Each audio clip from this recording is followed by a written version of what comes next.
બધાને એવું થાય છે કે રાજ્યના મુખ્યમંત્રી ભૂપેન્દ્રભાઈ પટેલ સાહેબને મૃદુ અને મક્કમ મુખ્યમંત્રી કેમ કહે છે, તો એનો તાજો દાખલો અને ઉદાહરણ એ નડિયાદ છે.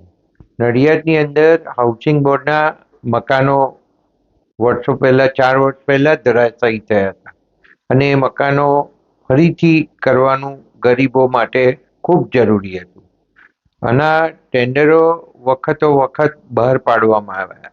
લગભગ 12 વખત ટેન્ડર આના બહાર પડ્યા, અને એમાં વિજયભાઈ મુખ્યમંત્રી હતા ત્યારથી ભૂપેન્દ્રભાઈ સાહેબ મુખ્યમંત્રી થયા ત્યાં સુધીમાં 12 વખત ટેન્ડર બહાર પડ્યા, અને એમાં મુખ્યમંત્રી ભૂપેન્દ્રભાઈ પટેલ વખતે 4 વખત ટેન્ડર બહાર પડી, અને છતાંય આ ટેન્ડર ભરાતા નહોતા.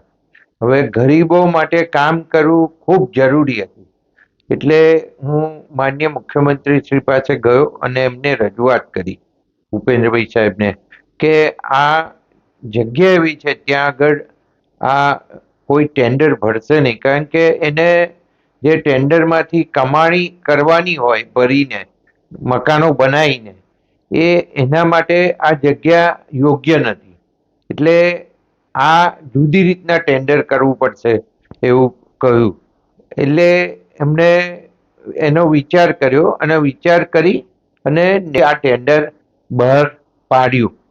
એ એ બતાવે છે કે આજે એ ટેન્ડર છે એ 138 કરોડ રૂપિયાનું ટેન્ડર બહાર પડ્યું.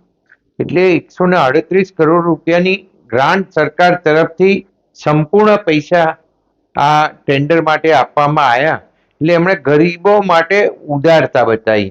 અને બીજું કે આ બહાર પડ્યા પછી, આ જે ભરાયા પછી એમાં જે ક્વેરીઓ આવી અને સરકારના સેક્રેટરીથી માંડી અને જે એમાં રિમાર્ક્સ આવી કે આ રીતે આપણી પોલિસીમાં આવતું નથી તો આ ટેન્ડર કેવી રીતે આપણે મંજૂર કરીશું, ત્યારે મૃદુ મુખ્યમંત્રી ભૂપેન્દ્રભાઈ પટેલ સાહેબે આ બાબતે મક્કમ હતા, અને મક્કમ હતા એટલે એમણે એવું કહ્યું કે ના, આ ટેન્ડર આપણે ગમે તે સંજોગોમાં મંજૂર કરવાનું છે અને ગરીબોને અવાજ આપવાના છે.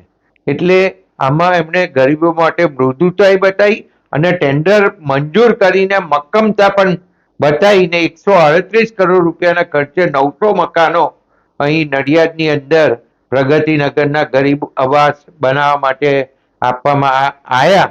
એ બદલ આ મુખ્યમંત્રી શ્રી નો જે નિર્ણય છે ખૂબ સરાહનીય.